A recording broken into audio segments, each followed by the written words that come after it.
বাংলাতেও এসআইআর হবেই। মমতার হুঁশিয়ারির পাল্টা জবাব দিলেন শাহ। জোর গলায় জানালেন এসআইআর এর আসল উদ্দেশ্য। মমতার পাশাপাশি রাহুল গান্ধীকেও জবাব দিতে ছাড়লেন না স্বরাষ্ট্রমন্ত্রী। এদিন সাংবাদিকদের প্রশ্নের উত্তরে যা বললেন তাতে শোরগোল পড়ে গিয়েছে দেশের রাজনৈতিক মহলে। ভোট উৎসবের আর কয়েক মাস বাকি, তার আগে গোটা ভারত জুড়ে এসআইআর চালু করেছে জাতীয় নির্বাচন কমিশন। তবে শোনা যাচ্ছে নির্বাচনের আগে অর্থাৎ কালীপুজোর পরে নাকি বাংলায় স্পেশাল ইন্টেন্সিভ রিভিশন শুরু হতে চলেছে। যদিও এই প্রক্রিয়া সহমত গেরুয়া শিবির, কিন্তু বেঁকে বসেছে বাংলার শাসক দল। ফলে তৃণমূল এসআইআর নিয়ে বিজেপিকে লাগাতার আক্রমণ শানিয়ে চলছে। অবশেষে এমন আবহে বাংলায় এসআইআর নিয়ে মুখ খুললেন কেন্দ্রীয় স্বরাষ্ট্রমন্ত্রী অমিত শাহ।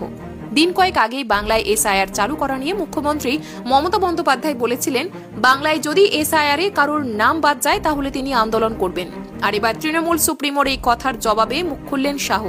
স্বরাষ্ট্রমন্ত্রী বলেন, বিহারে একই হুমকি দেওয়া হয়েছিল, কিন্তু তা সত্ত্বেও সেখানে এসআইআর হয়েছে, আর তাই বাংলাতেও এটা হবে।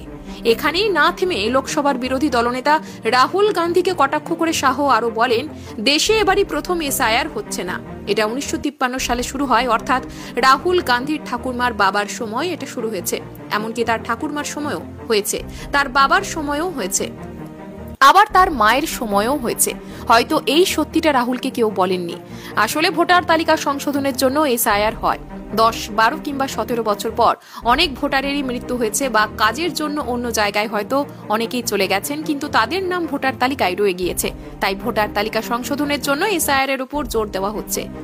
যদিও বিরোধী রাজনৈতিক দলগুলি বারংবার অভিযোগ তুলেছে, এসআইআর এর নামে নাকি মুসলিমদের বেছে বেছে বাদ দেওয়ার চক্রান্ত করছে বিজেপি।